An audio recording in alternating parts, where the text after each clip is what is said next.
76 77 खां वठी हिन इश्क जी राह में आहियूं।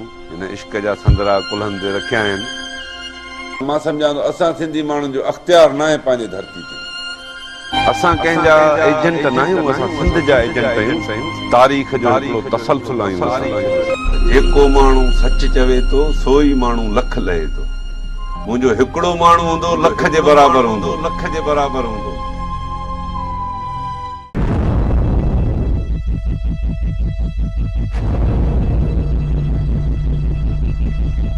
बशीर ख़ान कुरैशी सिंध ऐं सैयद जो सचो पचो आशिक़ हो। हुन जी शख़्सियत में कमाल जी कशिश हुई। संदसि अणथक जिदोजहद ऐं जाखोड़ी किरदार क़ौमी जिदोजहद खे शागिर्द सियासत जे दायरे मां कढी तमामु घणो वसी ऐं अवामी बणाए छॾियो। हुन जी मुतहरिक अॻुवाणी, बहादुरी ऐं सचाई सबबि सिंधी क़ौम अंदरि हिकु वॾो अवामी उभार पैदा थियो। मौज दर मौज ॼण त समुंड जूं छोलियूं ऐं लहरूं पंहिंजी मंज़िल मक़सूद जे किनारनि खे छुहण लॻियूं। नफ़्सियाती तौर ते सिंधी क़ौम बि शऊरी लाशऊरी तरह बशीर ख़ान खे पंहिंजे क़ौमी अॻुवाण तौर क़बूल करणु शुरू कयो।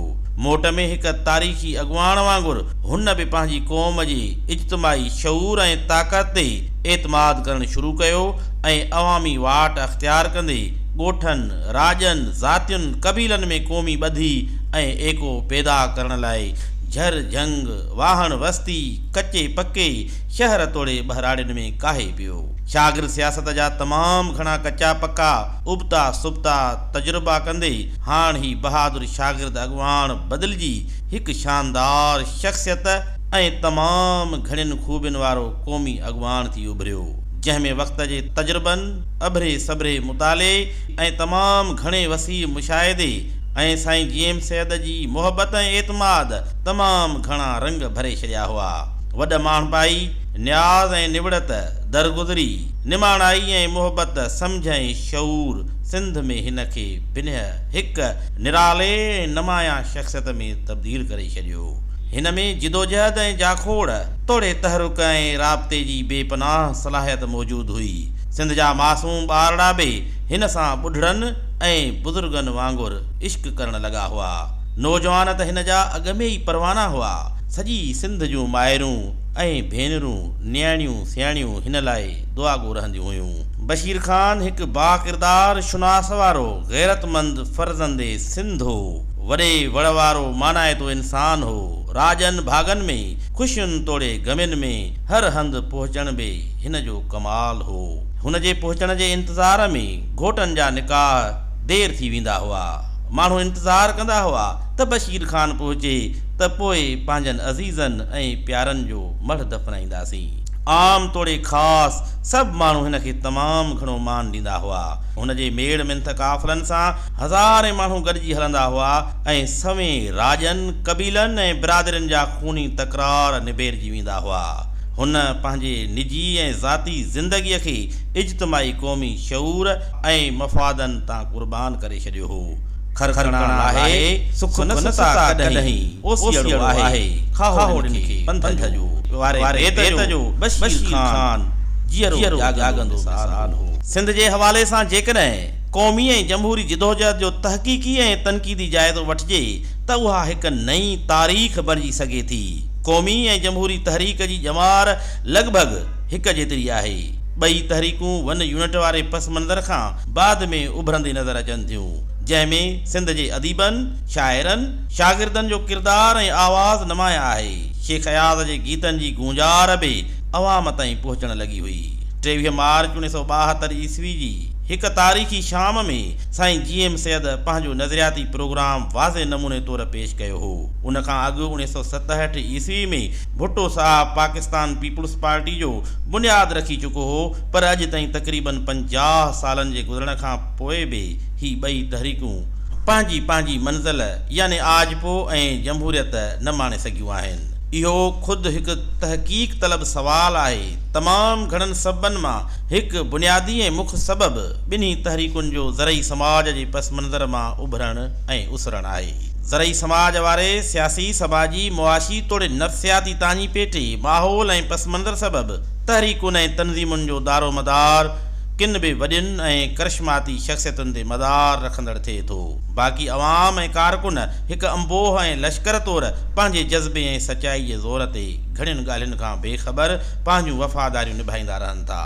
ॿी ॻाल्हि त साईं GM सैयद ऐं भुट्टो ख़ानदान सॼे नंढे खंड समेत मुल्की सतह ते बि सियासत कई ऐं सियासी लाॻापा बि रखिया।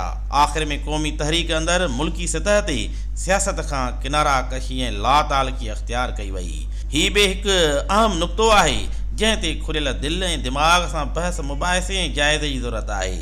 इन हवाले सां मोहतरम रसूल बख्श फली जो हिकु अहम किताब छा मुल्की सियासत हराम आहे लिखी चुको आहे। फ़लसफ़े जा सबक़ पढ़ण दौरान हिकु ॻाल्हि इहा बि पढ़ी हुईसीं त मवाद ऐं सूरत जी छा अहमियत आहे, जंहिंजो मतिलबु हो त जंहिं शइ तहरीक तनज़ीम या इमारत में जहिड़ो मवाद ऐं मटीरियल शामिल हूंदो उन जी सूरत बि अहिड़ी ई ज़ाहिर थींदी। मतिलबु त कचुनि सिरुनि बुह ऐं गारे सां 10 माड़ प्लाज़ा कीअं बीह सघंदी। इंजीनियर ऐं कारीगर भली खणी कहिड़े बि कमाल जो छो न हुजे।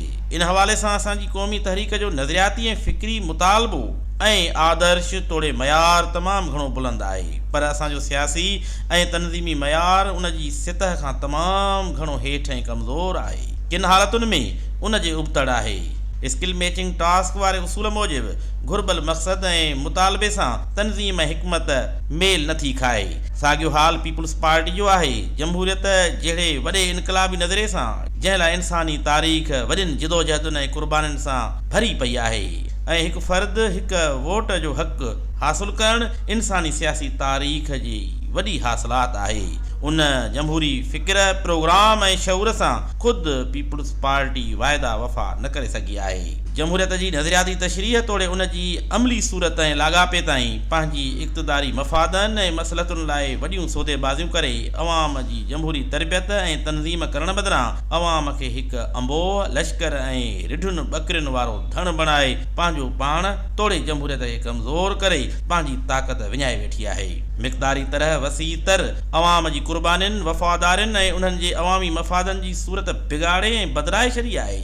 मिक़दार त आहे पर मयार न रहियो आहे। उन सॼी सूरत हाल में असांजी क़ौमी जमहूरी तबक़ाती ऐं अवामी मफ़ादनि ख़िलाफ़ मदे मुक़ाबिल क़ुवतूं तमामु घणियूं चालाक मकार मुनज़िम ऐं साज़िशी आहिनि, जिन सां असांजी पंहिंजी क़ौम ऐं समाज मां बि वॾे तादाद में दलाल एजेंट वेकाऊ ऐं बेज़ाहिर वॾियूं ख़बरूं कंदड़ दरअसल धारियुनि जा माण्हू ऐं रिढुनि जे वेस में कई बघड़ गॾियल आहिनि। अफ़सोस त ॾिसणा वाइसणा पढ़ियल लिखियल माण्हू बि कारड़ा तितर थियो पिया ॿोलीनि। इहो ई सबबु आहे जो असां पंहिंजे क़ौमी जमहूरी तोड़े अवामी मफ़ादनि जी डिघी क़ुर्बानीनि सां भरियल जिदोजहद खां पोइ बि घाणे जे ॾांद वांगुरु उते ई पिया फिरूं।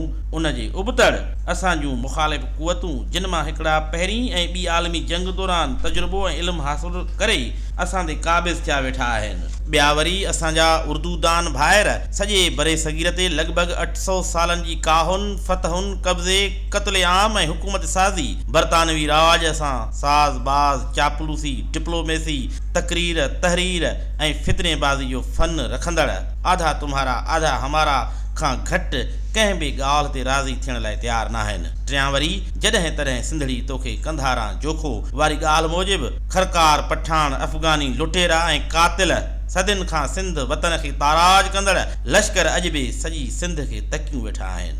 मतिलबु त उहे सभु धुरियूं सिंध खे कब्ज़े हेठि आणे असांजो दरिया ऐं ॿियनि पैदावारी वसीलनि ते कब्ज़ो करे समूरी सिंध खे फॿाइण ऐं विरहाइण लाइ तयारु वेठा आहिनि। हेॾां असांजा बोतार सिंध खे खपाइण लाइ सॼी ॿटीह ॿाहिरि कढियूं सौदेबाज़ियुनि मसलतुनि ऐं मफ़ाहिमतुनि जा दुहल वॼाईंदा होका ॾींदा था रहनि। सभु पीर मीर वॾेरा मुजाविर तोड़े बाज़ारी दानिश्वर पंहिंजी पंहिंजी हटी आहार होको ॾेई रहिया आहिनि। नओं ठहंदड़ हेठियों विचोलो तबिको फितरी तौर ते कमज़ोर मौक़े परस्त ऐं राति विच में अमीर थियण ऐं पेट पूॼा में पूरो आहे। सिंधी कामोरो ख़ुशामदी ऐं बुज़दिल आहे। मतिलबु त पंहिंजी क़ौम ऐं समाज जो हाल सारियो पियो आहे, पर कमाल तॾहिं आहे जॾहिं हिन कबाड़ मां को कमु कढी ॾेखारे। चाचो मिस्टर हफ़ीज़ कुरैशी चवंदो हो त साईं GM सैयद उहो कमाल आहे जो कबाड़ मां कमु हलाए पियो। बहरहाल उन्हनि सभिनी कमज़ोरियुनि कोताहियुनि खां पोइ बि जेको तजुर्बो ऐं नतीजो गॾु थियो आहे उनखे इख़्लाक़ी जुरियत, साफ़ गोई, सचाई ऐं ईमानदारी सां तस्लीम कंदे आईंदा लाइ नए सिर नई जिदोजहद, ॿधी सम्झ, फ़हम ऐं फ़िरासत सां नई हिकमत अमली सां पंहिंजे क़ौमी ऐं वतन जी दाइमी तारीख़ी मफ़ादनि जे बचाव ऐं हासिलात लाइ घणो कुझु करे सघिजे थो।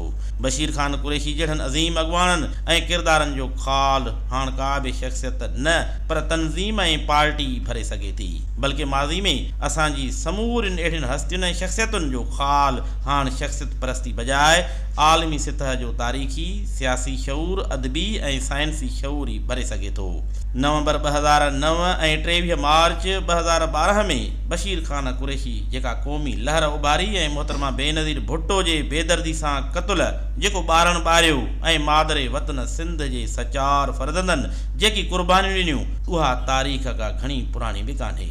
उन में वॾा तारीख़ी सबक़ मौजूदु आहिनि। बशीर ख़ान कुरैशी पंहिंजी जाखोड़ ऐं जिदोजहद वसीले हिक तरफ़ जीअं जीअं क़ौमी तहरीक जो दाइरो वसीउ कंदो रहियो तीअं ॿिए तरफ़ क़ौमी तनज़ीम अंदरि तनज़ीमी दाइरो सोढ़ो, तंग नज़री, गिरूह बंदी, शख़्सी मफ़ादनि जी शिकतान ऐं हिक ॿिए जा पेर कढण वारनि साज़िशुनि जो तेज़ीअ सां शिकार थियणु लॻो।